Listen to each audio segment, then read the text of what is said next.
Hey everybody, welcome back to BK's Bulls. Today we're talking about Arkham City, the Order of the World.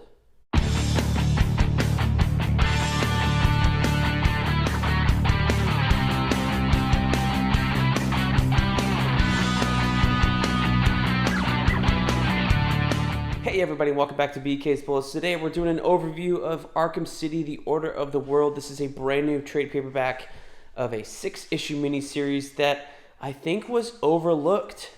I mean, it's called Arkham City. It doesn't have Batman on the cover. It has the 10-eyed man.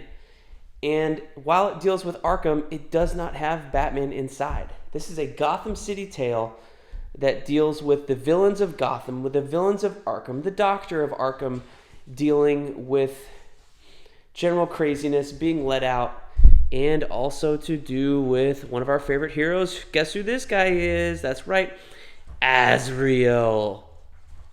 Azrael is the main kind of antagonist of the book, if you will. The art here is done by Danny, D-A-N-I, and he or she, penciler and inker, not sure which one or whatever they go by, but they are phenomenal. They have a really cool Eduardo Risso vibe. Now, that may also be because Dave Stewart is the colorist, and he was one of the colorists on 100 Bullets with Eduardo Risso. I don't know if Danny was an inker for Eduardo Risso ever at any one point, or really heavily influenced, but man, this does have a really cool 100 Bulletsy vibe with the Dave Stewart colors. I loved this book. I thought it was phenomenal when I read it when it was coming out as single issues on my iPad, because it had fucking Azrael. And I was kind of expecting maybe Azrael to show up in the first issue, but no, he is in fact basically like the boogeyman to all of these escaped Arkham villains who are going through some crazy shit and dealing with this former Arkham doctor and the 10-eyed man. This all kind of takes place after the Arkham Asylum blows up at the beginning of, I think it was Joker War or something like that, or the Rebirth, was it the Rebirth special? Whatever the hell it was. This is kind of set in modern continuity, which is kind of cool. Azrael here, Dan Waters currently writing the Sword of Azrael miniseries with a different artist, but it is consistent here. So this is kind of interesting to see more Azrael stories coming out here, even though Azrael's just kind of the boogeyman here. He's not really being developed as a character. He does have his own narration and stuff. This is kind of the middle of the book. You can see the different things, how the Arkham pieces, Arkham City, are being laid out and being connected to Arkham Asylum.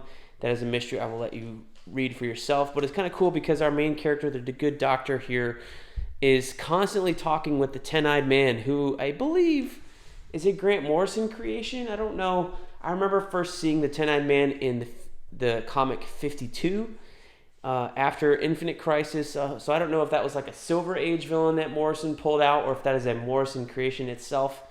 But he's basically this weird, like, not shapeshifter, but he does all these weird poses and stuff. He doesn't have, feels like he doesn't have joints, but he's the 10-eyed man because he has eyes in his fingers, and he's got 10 fingers. So they're kind of going on a mystery investigation, exploring how Arkham is connected to actually Gotham City and how it really should be called Arkham City. Meanwhile, you have Azrael calling people Defiler and cool things like that, hunting down the villains, Solomon Grundy, 10-eyed man, Mad Hatter, Dr. Phosphorus, I think that's his name. Or no, you know what? This might be the acid guy from the Night Quest storyline, which is neat. So you can tell that Dan Waters is a fucking Azrael Asbats here. Yeah, Alexander James. Yeah, Dr. Phosphorus. Okay.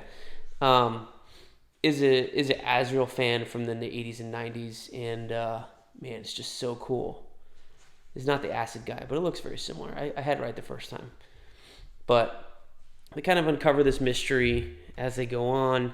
It's more interesting than I'm making it sound. I haven't read it in a couple of months, but I do intend on doing a review. But as you can see, the stuff here with Azrael and, the mystery and the 10-eyed man stuff, don't get me wrong, I'm describing it, I guess, as an Azrael book because Dan Waters is writing Sword of Azrael, but it's really about this doctor going on this mystery, or this doctor right here with the white stripe in her hair, going on this mystery and encountering all these villains while trying to basically run from Azrael. There's Professor Pig, and it, kind of figuring out whether the 10-eyed man is real, if he's correct, if he's wrong, all that stuff. So here you go. Here's all the Arkhamites, all these people that escaped. Solomon Grundy, Dr. Phosphorus, Professor Pig, No Face, Nocturna, and then some alternate variant covers here, which is neat. So this retails for $16.99. I think that's a pretty good price.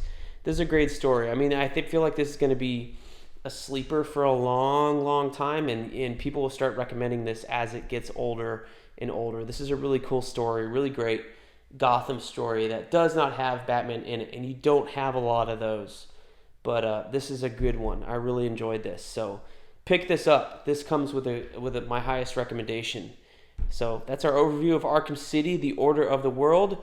Let me know down in the comments what you thought of this series. Do you love Azrael like I do? Are you loving Sword of Azrael by Dan Watters right now? Let me know down below in the comments. We will see you guys next time in the Funny Pages.